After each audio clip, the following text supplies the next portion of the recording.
Good afternoon and welcome. Welcome indeed to another edition of Titans Talk right here on the Mark Moses Show as we talk all things Eastern Florida athletics. And I'm excited to get this guy on. I think he was announced as the hire 2 days ago. He just showed up on campus. He is the new men's soccer coach there at Eastern Florida. He is Bart Sasnett. Coach, how you doing today? Hey, Mark. Thanks a lot. I'm doing great. I'm happy to be here. It's a whirlwind and lots of things going on. So yes, it's great to be here. All right, let's start with the most obvious question. How excited are you to be the new soccer coach there at Eastern Florida? You know, I love Eastern Florida. I've competed against Eastern Florida with a couple of other schools that I was coaching at, and it just always had held the program in such high regard. And Jeff Carr, the athletic director, is fantastic, and I'm just thrilled and can't wait to get started. Okay, where were you coaching before this then? I coached at Daytona State College, one of our rival schools, and then I also coached at Darton State College, which was a 2-year school for many years. So you know the area, you know the conference, you know the players and everything. So tell us about that hiring process. Like, did you see the opening and start making phone calls? What happened, coach? You know, it was a unique experience. Uh, Coach Carr called me and said that there was going to be an opening in for the soccer position, and was I interested? And I said yes. And I had to check with my other boss, my wife, because she stayed in North Georgia in the mountains at Rabun Gap, where we were teaching and coaching at. So yeah, I called Jeff back, and we started the process, and here I am. Did you call her once you got the job offer? Which, since you say she's the boss, is that the first call you made? Well, I did call her that night, but I didn't bring it up. I wanted to wait and talk to her face to face, and I brought it up, and then we had a weekend to kind of talk and think about it. But yeah, she agreed, and everything's great. It was interesting, reading the press release, how you got hired, how you're here. You have a background as a junior college player and as a coach, and it really talks about this idea. You like coaching at this level. You love this idea of talking to these types of student athletes. Why is that the case, coach? You know, I think it's unique. I had a unique experience as a JUCO player. I started my coaching career in JUCO, and I fell in love with it. And I've passed up jobs at 4-year colleges, but I've got a real passion for it. I can relate to the kids. And it's a unique experience. The first couple of years of college is unbelievable, and it makes some of the longest, most impactful impacts on a player and student athlete. What style of play? Forget, you have all these other things. This is very key. What style of play do you want to bring to the table for the Titans then?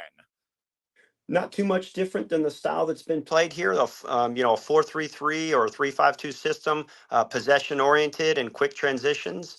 High skill set players that are good 1v1. That's really the kind of soccer I've been coaching the last 20 years. So You talk about players. What type of student athlete are you looking at? You want to recruit to Eastern Florida when you see them.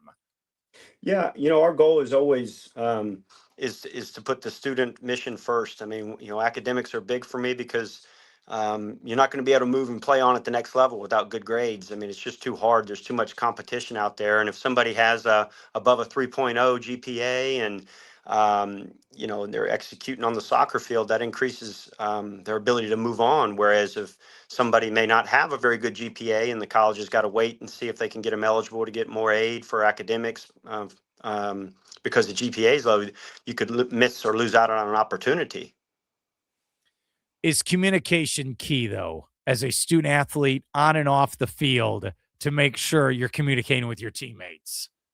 No doubt. And that's the first thing I did when I met with the team. I said, we got to have a two-way street of communication. Adrian Marino, my assistant, has been an assistant here for 4 years. He has a great relationship with the players. And I said, there's got to be a two-way street of communication through the coaching staff. And I want to hear, what's going on. If you've got thoughts, if you've got something you're disappointed in, I want to know about it so that we can sit and talk about it. Do you like that a player, because you've coached at multiple places now, Mhm. do you like a player comes to you and goes like, look, I want to succeed here, then I want to go to the next level? Do you like it when they have goals and they set it for themselves and you're going to try to help them? Absolutely. That internal drive is a necessity for their long-term success. Guys that are ambitious about coming here and doing the job for 2 years and moving on to the next level, it just increases our desire to recruit them. Do you feel like also, and I'm not naming names, I'm just saying hypothetically, do you ever get players who are like, oh, don't worry, coach, I have it all figured out? You're like, well, no. You need there. Do you feel like as a coach, there are things that each player does need to get better at when you're playing at this level? Absolutely, and we play in the toughest conference in junior college. So the once these guys come in, the ones that think they've got it all figured out, and they start seeing the level of the players that are around them, and they start seeing the level of the opposition, it changes real quick. They become a deer in the headlights, and they got to adapt their train of thought really quick and listen to coach and listen to the teammates about how to be successful. Well, on top of that, do you take great pride as a coach when things start clicking for your players? They're starting to figure it out. They're going in the right direction. Do you take great pleasure in that? Yeah, that's why we're in this business, is to see that light bulb go off, see them grow, see them mature, see them move on. I mean, it's bittersweet. There's been kids that I've coached over the years. I hate to see you go, but I love the fact that you are, because it's what's best for you. But absolutely. Okay. We are here in February. Your new season will start this fall. So I know there's probably like you've been in the area before, but you're probably thinking right now, all right, where am I going to live? Where's the grocery store? Where's my office? Are you in that mode right now, coach? Yeah, that's where I'm at right now. Fortunately enough, I still had my house in Florida, but it's in DeLand, so that's an hour and 20 minutes away. So right now, I'm making that commute and working on trying to get it rented out so I can move down to Melbourne. Okay. How many players do you need to recruit? Because I know you got players coming and going. What's the latest on the roster right now? Well, they got an unbelievable team coming back, some great prospects. The prior coach and assistant did a phenomenal job of recruiting, and I've gone through their stockpile of players, and I have a group of kids that I was actively recruiting as well, and that I'm recruiting now. So I think it's going to be an outstanding mix between the effort of what's in the program now, what we're looking at bringing in. I'd say a handful of guys, and that we should be in a good spot. Are you guys going to have practice this spring? Yeah, we've been practicing Monday through Friday. We've had a scrimmage already, so that's been an awesome experience. And then we open up in our first spring game next week against Florida Institute of Technology. Nice, dude. That's a good taking on FIT. That's going to be awesome right in our backyard. Mhm. I can imagine, coach, you're at practice. You're telling your players, you think you got it tough. I'm driving an hour and 15 minutes from Deland every day. Right. Has that been brought up motivationally wise yet? No, I don't think I don't think they know that I'm commuting, that far. But it's for me, it's nothing. I look forward to coming to work, and it's nothing but a joy. Do you have like a timetable? Like, all right, we're here in February. I need this roster in place by the end of spring. Like, are you trying to map it out like that? Yeah, I mean, there's a lot of good players still out there, still floating around, and some of the kids that are at Division I schools are still in the process of maybe transferring or leaving out, and at D2 schools. So it's always good to have a little scholarship money to hold on to, because you never know what's going to happen in March and April. Okay, let's go over you real quick. I know you don't want to do this, but we're going to do it. Okay, where did you grow up, coach? I grew up in Fort Walton Beach, Florida. Do we still have family in that area? My entire family lives there. Okay, so you can make the commute from Melbourne to Fort Walton Beach. I have done this drive. Okay. What are your thoughts on the drive? Because I can't stand it after a while. What are your It's thoughts? it's rough, whether you're on 95, 75, or I-10. It is a long haul. I mean, it's probably like 9 hours, 8.5, 9 hours. Oh yeah, because you all right. So you're on 75. You go by Gainesville, then you hit Hmm. Tallahassee. You're like, all right, no, where are we? Oh no, go west on 10 for a while. Then you Yeah. go on red. Then you're like, all right, now where's it? All right, get off 10, then drive another hour. Oh man. Yep. That's Oh man. right. Is your family excited that you got the job in Melbourne for Eastern Florida? Yeah, I think so.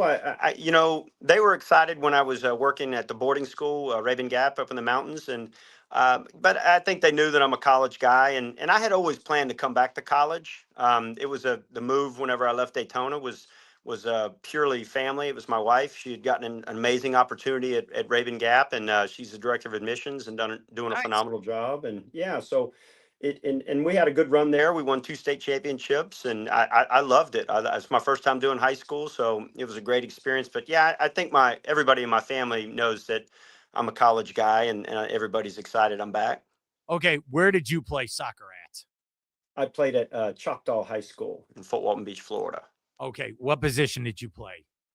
I played center mid in high school, and then I played center mid at a JUCO, and then I played winger at my 4-year school. What position did you like playing though the best? I liked playing holding center mid the best. I just like to see the field. I like defending. I like distributing the ball. That's my favorite spot. Okay. Who are your favorite players when you were growing up that you looked up to? Oh goodness, I don't want. I don't know if I want to give my age up, but I think Iniesta for Spain. I love the way he played. Everybody, back in our time period, Diego Maradona was just out of this world, and I think as far as the U.S. National team, Clint Dempsey was my favorite player for a long time.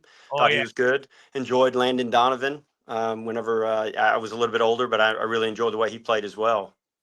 My buddy TJ and we went to I think it was the first year of Orlando City when they were in the MLS, and Hmm. Clint Dempsey showed up and scored 4 goals on us. And I'll never forget that. Yeah, Just destroyed. Like, I'm taking over.